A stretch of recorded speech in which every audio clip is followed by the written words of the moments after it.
Assalomu alaykum, hurmatli televizor ko'rguvchilar. Dunyo Uyg'ur qurultiyi tor televiziyasining kunlik xabarlar programmasiga xush keldinglar. Men İftixar Abdurashid.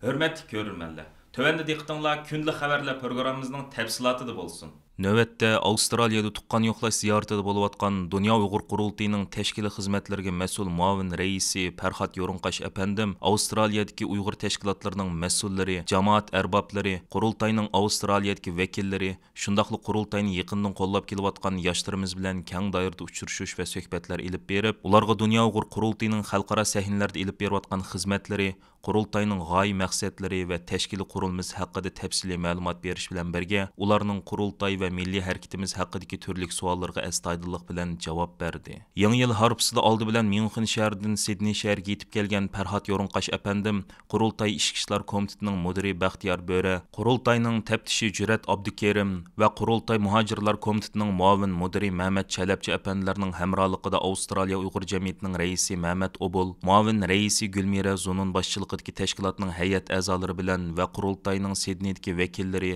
shundaqla Sidneydagi bir qism Sharq Turkistonlik qarindoshlarimiz bilan bir qancha qitim maxsus uchrashuv ilib berib, ularga Uyg'urlar masalasining o'tgan bir yil ichidagi umumiy taraqqiyot yuzlanishi va qurultayning 2023-yildagi asosli plan programmalari haqida ma'lumot berish bilan birga, Dunyo Uyg'ur qurultayining uzun yillardan buyon moddiy va ma'naviy jihatdan izchil turda qo'llab kelayotgan, shundaqli Sharq Turkiston davosining Avstraliyadagi taraqqiyot uchun zo'r darajada fidokorlik ko'rsatib kelgan Avstraliya Uyg'ur jamiyatining rahbarlari va a'zolariga, shundaqli Sidneydagi barliq fidokor qarindoshlarimizga qurultay raisi Dolqin Eysa va qurultay rahbarlik heyeti nomidan alayda minnatdorlik bildirdi. Arqadan qurultay ishki ishlar komitetining mudiri Baxtiyor Bo'ra apandimning hamrohligida Janubiy Avstraliyaning markaziy Adelaide shahrini ziyorat qilib, Janubiy Avstraliya islom markazining jamiasida o'tkazilgan juma namozida Adelaide shahrida yashayotgan Sharq Turkistonlik qarindoshlarimiz bilan keng doirada ko'rish fursatiga erishdi. Janubiy Avstraliya islom markazining sobiq muavin raisi, Sharq Turkiston ulamolar birligining muavin raisi, Janubiy Avstraliya islom markazining jamiasining bosh imomi Abdusalom Qorimning hamrohligida Sharq Turkistonlik qarindoshlarimizning moddiy yordam bilan qurilgan Janubiy Avstraliya islom markazini va uning jamiasini ekskursiya qildi. Farhod Yo'rinqash apandim bu vaqt istansimiz qilgan so'zida juma namozida Sharq Turkistonliklar va Janubiy Avstraliyadagi turli musulmon millatlarga mansub minglagan jamoatning juma namozida Abdusalom Qorimdek bir Uyg'ur ulamo va imomning inglizcha juma xutbasini hayajon bilan anglaganligiga bevosita shohid bo'lganligini va buningdan cheksiz iftixorlanganligini ifoda qildi. Farhod Yo'rinqash va Baxtiyor Bo'ra apandilar Adelaide shahrida tunji bo'lib Sharq Turkiston Avstraliya jamiyatining o'rinlashtirishidagi choy suhbatiga daxil bo'lib, jamiyatning sobiq raisi va qurultayning uzun yillik vakili Abdug'upur Mo'min Hojim, jamiyat raisi Salaydin boshchiligidagi Sharq Turkiston Avstraliya jamiyatining hay'at a'zolari bilan samimiy suhbatda bo'ldi. Janubiy Avstraliya islom markazi jamiasining bosh imomi, Avstraliyada tonilgan jamoat arbobi Abdusalom Olim Qorimmo suhbatda birga bo'ldi. Sharq Turkiston Avstraliya jamiyatining sobiq raisi, qurultayning uzun yillik vakili, Avstraliyadagi Sharq Turkistonliklar orasida tonilgan jamoat arbobi Abdug'upur Mo'min Hojim suhbat qilgan so'zida, Sharq Turkiston Avstraliya jamiyatining va uning a'zolarining uzun yillardan buyon Dunyo Uyg'ur qurultayi bilan yaqindan hamkorlik munosabati o'rnatib, qurultayning xalqaro sahnalarda ilib berayotgan turli xizmatlarni yaqindan qo'llab kelayotganligini, oldimizgi kunlarda jamiyatning umumiy saylim o'tkaziladiganligini, saylam natijasining qandoq bo'lishidan va yangi rahbarlik hay'atining kimlardan tarkib tepishidan qat'iy nazar, Sharq Turkiston Avstraliya jamiyatining Dunyo Uyg'ur qurultayi bilan bo'lgan zich hamkorligining va qurultayga bo'lgan qo'llashining izchil davom qildiganligini qayta ifoda qildi. Farhod Yo'rinqash apandim suhbat jarayonida qilgan so'zida Sharq Turkiston Avstraliya jamiyatining va Janubiy Avstraliyada yashayotgan Sharq Turkiston jamoatining muhojiratga ilib berilayotgan milliy mustaqillik kurashimizning taraqqiyot uchun qo'shib kelgan to'hfasida va bu sharafli yo'lda ko'rsatib kelgan fidokorliklarga qurultay nomidan rahmat aytish bilan birga, navbatda Sharq Turkiston milliy harakatining xalqaroda zo'r bir burilish nuqtasiga qadam qo'yganligini, 2023-yilning kirishi bilan milliy harakatimizga qilishga tegishli ishlarning tog'dek do'linib yotganligini, Sharq Turkiston xalqi hayot mamotlik xavfga duch kelgan bugünkidek halqiliq bir paytda har qaysi ellarda faoliyat ilib berayotgan tashkilotlarimizning, siyosiy faoliyatchilarimizning ishki ixtiloflarini bir chetga qayirib qo'yib, milliy manfaatimizni hammadan a'lo bilib, milliy mustaqilligimizni asliga keltirishdan iborat ulug'vor g'oyamizga yetish uchun o'zaro inoqlik, ittifoqlik, söygü va hamkorlik ichida o'rtaq harakat ilib berishning to'limi zarur ekanligini, buning muhojirat yashayotgan Sharq Turkistonlik qarindoshlarimizning o'rtaq orzusi va talab ekanligini ifoda qildi. Farhod Yo'rinqash va Baxtiyor Bo'ri әпәнделәр Adelaydagi ziyarati jarayonida yana butun hayotini Sharq Turkiston milliy mustaqillik kurishiga atagan va bu sharafli yo'lda zo'r badallarni to'lagan elgi tonilgan milliy ustozimiz Ahmad Egambardi әпәндimni uyida yo'qlab, uningdan qurultay raisi Dolqin Aysa va qurultay rahbarlik heyeti nomidan samimiy hol so'radi. Shundaqla milliy ustozimiz Ahmad Egambardining Adelaydda ziyoratda bo'layotgan Farhod Yo'rinqash va Qozog'istondagi tonilgan tijoratchi va saxovatchi Dilmurod Kuziyev әпәнделәрнең sharifiga bergan choy suhbatiga daxil bo'lib, suhbatga qatnashgan Janubiy Avstraliyadagi Sharq Turkistonlik oqsoqollar va jamoat arboblarga Dunyo Uyg'ur qurultayi haqida tafsiliy tushuncha va ma'lumot berish bilan birga, ularning qurultay va milliy harakatimizning xalqarodagi taraqqiyot yuzlanishi haqida so'rgan turli savollarga astoydillik bilan javob berdi. Farhod Yo'rinqash va Baxtiyor Bo'ri әпәнделәр yana Markaziy Adelaiddagi Avstraliya Tangirtog' Uyg'ur ayollar uyushmasining iqtidorli yosh akademisyenlardan tarkib topgan rahbarlik heyeti bilan maxsus suhbat ilib berib, Dunyo Uyg'ur qurultayining Uyg'urlar masalasini Avstraliya parlamenti va hukumatiga va Avstraliyadagi kishilik huquq tashkilotlarga, ommaviy guruhlarga, universitetlarga, shundaqla Avstraliya matbuotlarga anglitishda muhim rol o'ynab kelgan Avstraliya Tangirtog' Uyg'ur ayollar uyushmasiga bo'lgan qo'llashini va minnatdorligini ifoda qilishdi. 1-oyning 7-kuni juma namozidan keyin Baxtiyor Bo'ri әпәндimning hamrohligida masjidda bir qism yoshlar bilan suhbat o'tkazgan Farhod Yo'rinqash әпәндим yoshlarimizning Dunyo Uyg'ur qurultayi haqida so'rgan turli savollarga astoydillik bilan javob berdi. Farhod Yo'rinqash әпәндим suhbat qilgan so'zida Vatan ichi va sirtidagi barliq Sharq Turkistonliklarning xalqarodagi eng yuksak vakillik organi hisoblangan Dunyo Uyg'ur qurultayining muhojiratdagi mutlaq ko'p sonli qarindoshlarimizning qo'llashi va e'tirof qilishiga erishib kelganligini, qurultayning tashkiliy qurilmasining nihoyat puxta muntazam asosga ega ekanligini, shunga qurultayning Xitoyning turli hujumlari oldida va ichimizdagi suvni leyitib beliq tutilgan xiyolparastlar, o'z turayotgan davlatlardagi jamoatlar tarafidan siqib chiqarilgan yetim qolgan dashqonlar va tegitakda noma'lum bo'lgan qorong'u kuchlar tarafidan boshiltilgan ta'tir quyunlar oldida qilch tavrinib qolmaydiganligini va milliy mustaqillik kurashimiz uchun texmi jasorat va ishonch bilan xizmat qilishni izchil davomlashtirganligini alohida ta'kidlab o'tish bilan birga, Avstraliyaning bo'lsa Sharq Turkistonning haqiqiy egalari hisoblangan Uyg'ur, O'zbek, Tatar, Qozoq, Qirg'iz qatorliq millatlarning vakillari to'plangan alohida bir davlat ekanligini, shun bu millatlar o'rtasidagi o'zaro sevgi, birlik, ittifoqlik va hamkorlikni yanada kuchaytirishning milliy mustaqillik kurishining jiddiy taqozosi va ehtiyoji ekanligini, shun Sharq Turkistonga mansub turkiy millatlarning nuqul holdagi radikal millatchilikdan qat'iy uzoq turishi lozimligini qayta eskartib o'tdi. Farhod Yo'rinqash va Baxtiyor Bo'ri әпәнделәр yana Adelaiddagi ziyorati jarayonida elga to'nilgan Sharq Turkistonlik Tatar yozuvchimiz bütün hayotini Sharq Turkiston xalqining erkinlik va hurlik kurishiga atagan, uzun yillik hayotini Xitoyning qorong'u zindonlarida o'tkazgan peshqadam kurashchimiz, Uyg'urcha va inglizcha tillarda nashr qilingan Ko'z ishida namlangan zamin nomli mashhur asarning avtori So'yingul Chanishev xonimni uyida ziyorat qilib, uningdan qurultay raisi Dolqin Aysa va qurultay rahbarlik heyeti nomidan samimiy hol so'radi. Assalomu alaykum, jamoat. Deymiz. Bugün biz bizniki suyumlik hadimiz şu vatanimizin davası için yaş vaktinde bugünküçe erkinlik için, azadlık için hiç toxtamaya yapılan So'yingul apayni bugün ziyaret geldik. Bunun da sebepli olan elbette bizden Dünya Qurultayı'nın reisi Farhod Yo'rinqash әпәндим, Hanimi Süreyya, bu da Avustralya'ya ziyareti, şahsi ziyareti, lekin şimdi bu cihadaki bizim ustazlarımız, yolbaşlarımız, davadaki uluklarımızı bir yoklaş, bizim bir mecburiyet ve işte bu galık için bugün bana bugün So'yingul apayni adliyaga gidip yokladık. Qağını bana hem de Farhod әпәндim'in çıkıyoruz. Gap anlayın. Rahmat, ben Dünya Qurultayı'nın reisi Dolqin Aysa әпәндимге qurultay Dünya Qurultayı vakaleten sizden hazır geldi. Allah Teala'nın selamet kılsın. Bütün Germaniya kardeşlerimizden almışsın köp salım var, hürmeti var. Özlerinin eserlerine yaktırıp okuyumuz. Onundaki bizim yaşlara nasihat kara vaxtıda özlerini köp Allah'da örnek bilgi göstermez bana başında. Chanishev edimiz, anımız, bütün ömrünün şu işe bir erişliğin tümleri yapkan çıkanlık gibi yana şu Xitoyning salgan zulmlarni fosh qilib, esil asarlar yozgan, yozib qoldirdi bizga. Yoshlar bugun ishonli kerak deb sizning shu yoshlarning bugundan bir ulgisi kelyapmiz. İnşallah Allah Teala'nın selamet olsun.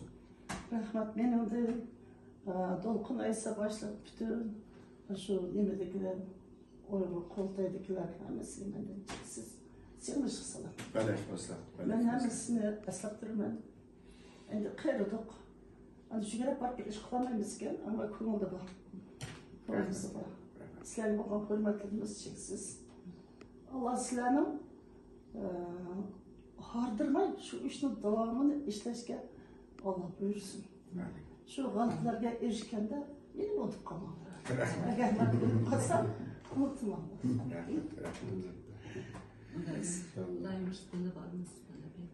Allah'a şükür, müşinci yaşta Allah verdi. Allah'a şükür. Rahmet. Dünya Uyghur Qurultayının təşəbbüsü bilan qurulub aktiv fəaliyyət elib beriyotqan Tayvan Şərq Türkistan Cəmiyyətinin rəisi Adukat Xaçaodong əpəndim Erkin Asiya Radiosu Uyghur bölümüge qılğan sözüdə Tayvan Parlamenti Kişilik Hüquq Komitetinin baş katibi 1989 yıldaki Beijing Oquvchilar Demokratik Hareketining lideri Örkeş Dövlət əpəndimning şundaqla Tayvan Parlamentidagi Uyghur Dostluq Gruppasi Tayvan Şərq Türkistan Cəmiyyəti qatarlıq təşkilatlarının bir yıllıq tirişçanlığının Tayvan parlamentida Uyghur irqi qırğınçılıq qararının maqulluqdan ötüşdə mühim rol oynağanlığını təkidlədi.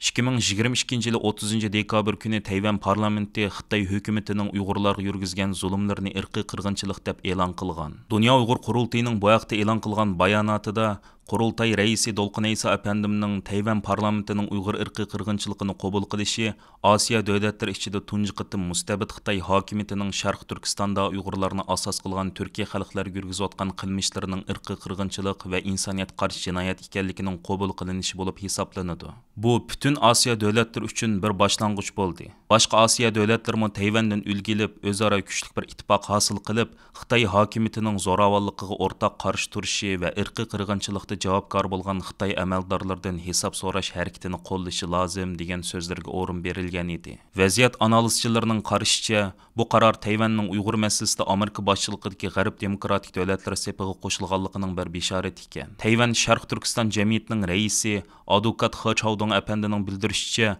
mazkur qaror 27 dekabr kuni Tayvan parlamentida ovozi qo'yilib ma'qullikdan o'tgan bo'lib, 30 dekabr kuni Uyg'ur lager shoidi Mehrgul Tursunning kechmishlari bayon qilingan Bars kelmas yer degan nomli kitobning xitoycha tarjima nusxasining tarqatilish marosimida e'lon qilingan. U mundaq dedi: Tayvan parlamenti Şərq Türkistanda irqi qırğınçılıq yurgizayotganligi haqidagi bu qarorni chiqarishdan ilgari Amerika Tashqi ishlar ministrligi, Amerika Davlat Majlisi, Angliya parlamenti, Gollandiya parlamenti va Belgiya parlamenti qatorliq 10 necha davlatning parlamentlari Xitoyning Sharq Turkistondagi qilmishlarini, masalan, qayta tarbiyalash markazlari nomidagi lagerlarni Xitoyning Uyg'urlarga qarta elib berayotgan irqi qirg'inchilik qilmishi deb e'lon qilgan edi.